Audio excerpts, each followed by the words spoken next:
A lot of talk about a boycott, a lot of talk about fans not watching, a lot of tickets not being sold. Now a message can be sent to two separate parties tonight. One party to the WNBA because fans not watching on TV, Indiana Fever don't care about that. They don't care about that. The WNBA cares about that. Because if fans aren't watching on TV, it happened in real time, on live TV, in front of millions of people who thought they were just watching a regular Wednesday night game. Caitlin Clark went for a loose ball, lost her footing, and within seconds Alyssa Thomas had a fist pressed into her throat. No whistle, no foul call, nothing. The play went viral within minutes, clipped and re-clipped across every platform, and by the next morning the WNBA had quietly upgraded it to a flagrant foul 2, a one-game suspension, nothing more. For a league already drowning in officiating controversy all season long, that was the spark that lit everything else on fire. Within hours, boycott wasn't a whisper anymore. It was trending. Fans flooded the league's own promotional posts, hijacking threads meant for completely different matchups just to demand answers. Even Stephanie White, Clark's own coach, called it crazy and dangerous in her post-game interview. So now the real question isn't whether this was bad, it's how far this is about to go and whether the WNBA can survive what's coming next. So your brain is already racing through this, right? Was that one-game suspension actually fair, or is the league quietly protecting someone by handing out the lightest possible punishment? Why does this keep happening to Clark specifically? Chennedy Carter, Ari McDonald, now Alyssa Thomas. Is there an actual pattern here? Or are people just looking for one because it fits a story they already believe? Is this boycott talk really going to hold, or is it just angry tweets that quietly disappear by Monday morning? And if fans genuinely do stop watching, who actually gets hurt worse? The league's TV deal and sponsors, or the players who spent years building this thing long before Clark ever stepped on the court? But here's the question that should actually keep you up tonight. If the WNBA is willing to look the other way on something this clear, what does that tell you about how it's going to handle the next one? This video breaks down exactly what happened on that play, frame by frame, why the league's punishment sparked this level of fury, and what the boycott threats could realistically mean for WNBA ratings, sponsors, and Clark's own future inside this league. I'll walk you through the officiating pattern. Fans keep pointing back to what insiders are quietly saying behind closed doors, and one detail buried inside Stephanie White's press conference that almost nobody is talking about, but should be. By the end, you'll know exactly where this story is headed next, and whether the league actually has a plan, or is just hoping the whole thing quietly blows over like it always does. But before we get into it, do you think that one-game suspension was real accountability, or just a slap on the wrist dressed up to look like justice? Let me know your thoughts in the comments. Just put up not that pathetic post. This one about tonight's game. Woo! It's already getting racy. I mean, 255 likes, got 116 comments already. Wow. Here we go. Calling all Gamecocks. Is there any franchise that lacks more self-awareness than the Indiana Fever? I mean, a lot of people in the fan base are already not big South Carolina Gamecock fans. What you're watching right now is the Fever's own marketing team stepping straight onto a landmine they apparently never saw coming. They put up a promo for tomorrow's game against the Sparks, offering a free South Carolina Gamecocks hat with ticket purchase. And within minutes, the comment section turned into something nobody in that front office planned for. 255 likes, over 100 comments, and a noticeable chunk of them already framed around race before the game has even tipped off. Here's what's actually wrong with this picture. An organization sitting in the middle of a season defined by officiating controversy, fan outrage, and a banged-up superstar chose this exact week to lean into a tone-deaf merchandise promo instead of addressing the elephant sitting in the room. Self-awareness, or the visible lack of it, is the real story here, not the hat. And once you notice how quickly that comment section turned on them, you start wondering what else has been quietly building underneath the surface, just waiting for a reason to come out. So you're probably asking yourself why a simple hat giveaway managed to turn into a referendum on the franchise's self-awareness in real time. Why did the comments go racial this fast? And is that actually a reaction to the promo itself, or is it tapping into something bigger that's been quietly building for weeks now? Why is a team currently dealing with a bruised, possibly frustrated superstar choosing this exact moment to push merchandise, instead of acknowledging what just happened on the court days earlier? And then there's that last line, the one about Clark having no reason to stay. That one lands completely differently than everything before it. Is that just one frustrated fan venting into the void? Or is it actually picking up on something real and uncomfortable about her long-term future with this organization?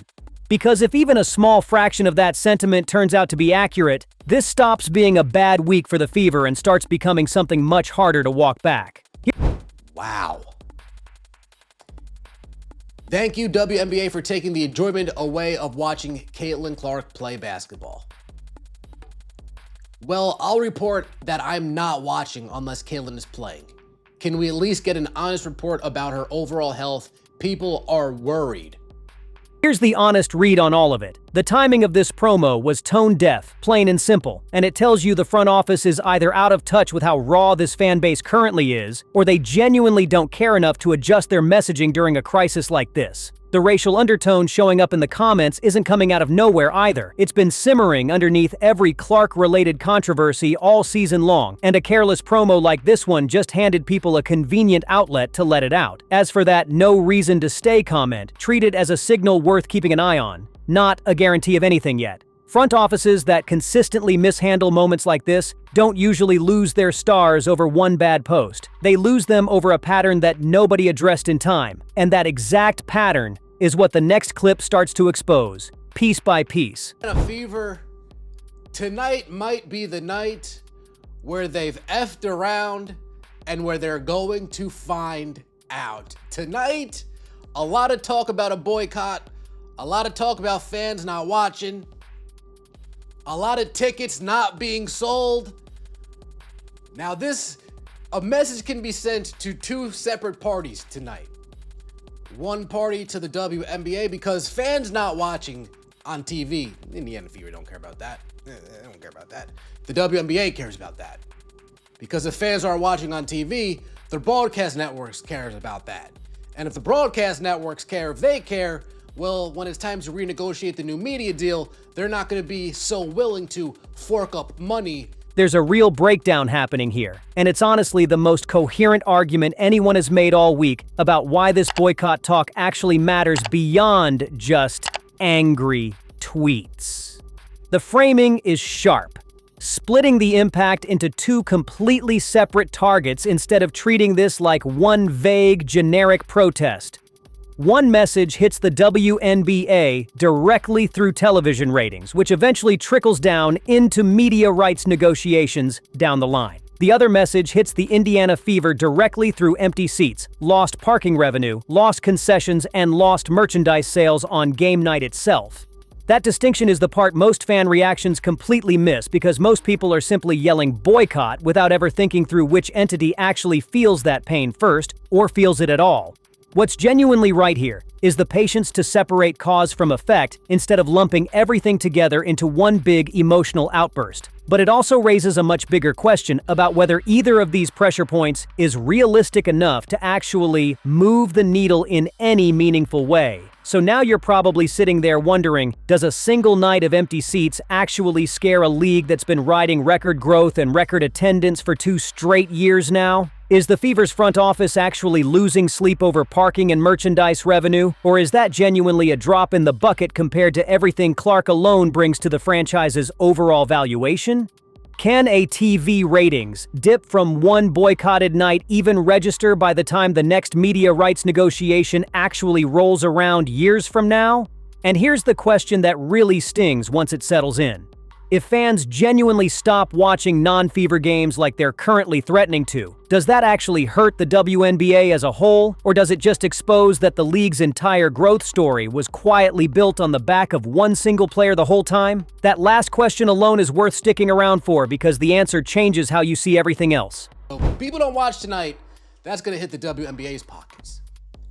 Now, if people don't show up to the game, if tickets aren't being sold, that's going to hurt the Indiana Fever's pockets.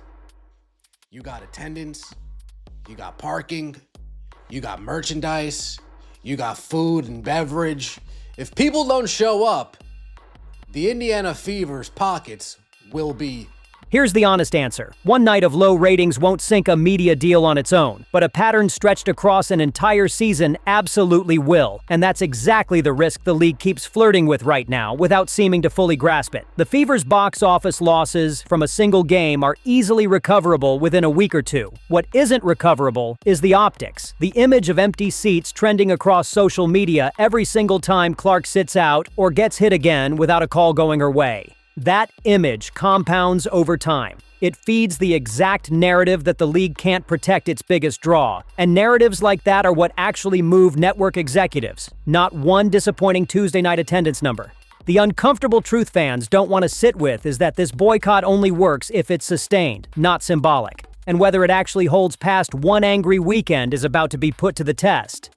Don't attend the game, don't watch it on TV. The Fever front office and coach do not support Caitlin Clark. This is the moment. The rhetoric stops being about officiating and starts being about loyalty. And that's a much bigger leap than anything said in either of the first two clips. Calling the front office and coaching staff complicit in what happened to Clark is a serious accusation, and it's one being made here with absolutely zero actual evidence backing it up.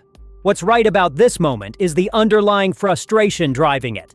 Fans watch their star get hurt, watch the league's response feel underwhelming, and that frustration is completely valid on its own terms. What's wrong is collapsing that valid frustration into a sweeping claim that an entire organization is somehow working against its own franchise player, because at that point, it's not analysis anymore. It's speculation dressed up as fact and presented with total confidence. The back to 4,000 fans line is the real gut punch, though, because it's not just an empty threat thrown out in anger. It's a direct memory of exactly where this franchise came from before Clark ever walked through the door. So you're probably sitting there asking yourself whether complicit is actually a fair word to use here, or if it's just frustration looking around for a convenient villain to point at when the real target feels too big to attack directly. Is there any real, tangible indication the coaching staff or front office actually mishandled Clark's situation, or is this entirely about a suspension decision that sits one full level above either of them in the league hierarchy? How quickly could attendance genuinely crater if even a small fraction of this sentiment spreads beyond one angry corner of social media into the wider fan base? And here's the deeper one that's harder to shake off. If the threat of going back to 4,000 fans a night is even partially real, does that mean this franchise's entire turnaround story was never actually stable to begin with, just quietly borrowed against one player's popularity the whole time? That question alone changes how you look at every empty seat from this point forward.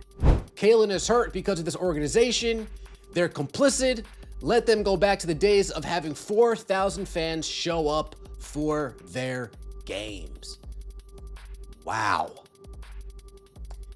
Here's the straight answer. There's no real evidence the front office or coaching staff did anything to deliberately harm Clark or set her up to fail. And throwing around words like complicit without any proof behind them is exactly the kind of rhetoric that turns otherwise legitimate frustration into noise nobody outside the fan base takes seriously. That said, the attendance threat itself isn't empty posturing. Before Clark arrived, the Fever were genuinely a bottom-tier draw in this league, and franchises that build their entire business model around one transcendent player have collapsed straight back to that reality before. The moment that player leaves, gets injured long-term, or feels mishandled enough to disengage. The instability underneath all of this is real, even though the accusation aimed squarely at the coaching staff isn't backed by anything concrete yet. What actually matters now is whether this anger stays loud online or actually translates into empty seats inside the building, and the next clip starts answering exactly that. So, where does that actually leave us? A no call that should have been a foul, a tone-deaf promo that exposed a fan base running hot, and an attendance threat that's less hypothetical than anyone in that front office wants to admit. None of this is about one missed whistle anymore. It's about whether a league-riding record growth actually understands how fragile that growth still is. Here's the bold take. The WNBA isn't being tested by Caitlin Clark's popularity. It's being tested by its own willingness to protect what that popularity built, and right now, it's failing that test in slow motion. If you want to actually actually see how this plays out instead of guessing from the sidelines, subscribe, because this story isn't close to finished and the next move belongs to the league.